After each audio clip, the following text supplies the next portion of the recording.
ಬೆಳಗಾವಿಯಲ್ಲಿ ಕಂಡಕ್ಟರ್ ಮೇಲೆ ಹಲ್ಲೆ ಪ್ರಕರಣಕ್ಕೆ ಸಂಬಂಧಪಟ್ಟಂತೆ ಬಿಜೆಪಿಯ ರಾಜ್ಯಾಧ್ಯಕ್ಷ ಬಿವೈ ವಿಜಯೇಂದ್ರ ಪ್ರತಿಕ್ರಿಯೆ ಕೊಟ್ಟಿದ್ದಾರೆ. ಕನ್ನಡ ನಾಡಿನಲ್ಲಿದ್ದು ಇಲ್ಲಿಯ ನೀರು ಕುಡಿದು ಈ ರೀತಿ ಮಾಡಿದ್ದಾರೆ. ಕನ್ನಡಿಗರ ತೇಜೋವಧೆ ಮಾಡೋದನ್ನು ಕ್ಷಮಿಸಲಿಕ್ಕೆ ಸಾಧ್ಯವೇ ಇಲ್ಲ ಅಂತ ಹೇಳಿದ್ದಾರೆ. ಕನ್ನಡ ಪರ ಸಂಘಟನೆಯೊಂದಿಗೆ ನಾವಿದ್ದೇವೆ. ರಾಜ್ಯದ ಬಗ್ಗೆ ಪಿತೂರಿ ಮಾಡೋದಾಗಲಿ ಅದನ್ನು ನಾವು ಕ್ಷಮಿಸೋಕೆ ಸಾಧ್ಯವೇ ಇಲ್ಲ. ನಾವೆಲ್ಲರೂ ಕೂಡ ಕನ್ನಡಿಗರು ಇದರ ವಿರುದ್ಧ ಧ್ವನಿ ಎತ್ತಬೇಕಾಗಿದೆ. ಮಹಾರಾಷ್ಟ್ರ ಪುಂಡರ ವಿರುದ್ಧ ವಿಜಯೇಂದ್ರ ಕಿಡಿಕಾರಿದ್ದಾರೆ. ಈ ನೆಲದ ನೀರು ಗಾಳಿ ಅನ್ನವನ್ನ ಸೇವಿಸಿಕೊಂಡು ಕನ್ನಡದ ವಿರುದ್ಧ ಮಾತನಾಡ್ತಕ್ಕಂಥದ್ದಾಗ್ಲಿ ರಾಜ್ಯದ ವಿರುದ್ಧ ಪಿತೂರಿ ನಡೆಸ್ತಕ್ಕಂಥದ್ದಾಗ್ಲಿ ಇದು ಯಾರೂ ಕೂಡ ಸಹಿಸ್ಕೊಳ್ಳೋದಕ್ಕೆ ಸಾಧ್ಯ ಇಲ್ಲ. ನಿನ್ನೆ ನಡೆದಿರ್ತಕ್ಕಂಥ ಘಟನೆ ಇದು ಯಾರೂ ಕೂಡ ಕ್ಷಮಿಸೋದಕ್ಕೆ ಸಾಧ್ಯ ಇಲ್ಲ. ಈ ರೀತಿ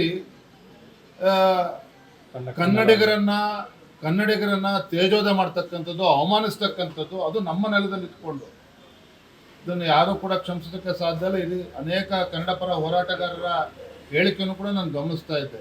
ಖಂಡಿತ ನಾವೆಲ್ಲರೂ ಸಹ ಕನ್ನಡಿಗರು ಇವತ್ತು ಈ ರೀತಿ ದುರಾಕ್ರಮದ ವಿರುದ್ಧ ನಾವೆಲ್ಲರೂ ಕೂಡ ಧ್ವನಿ ಎತ್ತಬೇಕಾಗಿದೆ.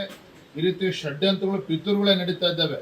ಇವ್ರನ್ನ ಹತ್ತಿರ್ತಕ್ಕಂಥ ಕೆಲಸ ರಾಜ್ಯ ಸರ್ಕಾರ ಕೂಡ ಮಾಡಬೇಕಾಗಿದೆ, ನಾವು ಕೂಡ ಮಾಡಬೇಕಾಗಿದೆ. ಈ ನೆಲದ ನೀರು ಗಾಳಿ ಅನ್ನವನ್ನ ಸೇವಿಸಿಕೊಂಡು